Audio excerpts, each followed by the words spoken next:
আসসালামু আলাইকুম বন্ধুরা। আমরা এখন দাঁড়ায় আছি একটি মহতী ভ্রমণ পিপাসু মানুষের সাথে। এবি গ্রুপের আইটি বিষয়ক সম্পাদক আলিমদার আমি ঘুরি বাংলাদেশ শিরোনামে। সে 64টা জেলা কিন্তু ভ্রমণে বেরোবে। কবে থেকে তুমি বলো? শনিবার থেকে। এবি গ্রুপ ফাউন্ডেশনে আইটি বিষয়ক সম্পাদক হিসেবে তাকে আমরা একটি তুলাতা খুবই সুন্দর একটি উন্নত মানের টি শার্ট আমরা তার হাতে তুলে দিচ্ছি। তাকে শুভকামনা জানাচ্ছি।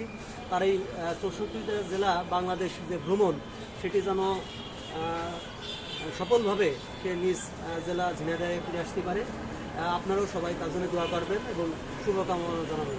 ধন্যবাদ আলিমদার, তুমি কিছু বললেন? আমি একটা কথা বলবো যে অসংখ্য ধন্যবাদ এবি গ্রুপ ফাউন্ডেশনকে আমার এই 64 জেলা ভ্রমণের সঙ্গী হিসেবে থাকার জন্য। তো আপনারাও আমাকে দোয়া করবেন যেন আমি আমার জেলাটাকে সবার সামনে তুলে ধরতে পারি, কারণ বর্তমানে অশ্লীল কন্টেন্ট নিয়ে ভরে গেছে। তো সেই জায়গা থেকে আমি ব্যতিক্রম একটা যাত্রা শুরু করব যে আমি ঘুরি সারা বাংলাদেশ সম্পূর্ণ বিনা টাকায়। ধন্যবাদ সবাইকে, ধন্যবাদ।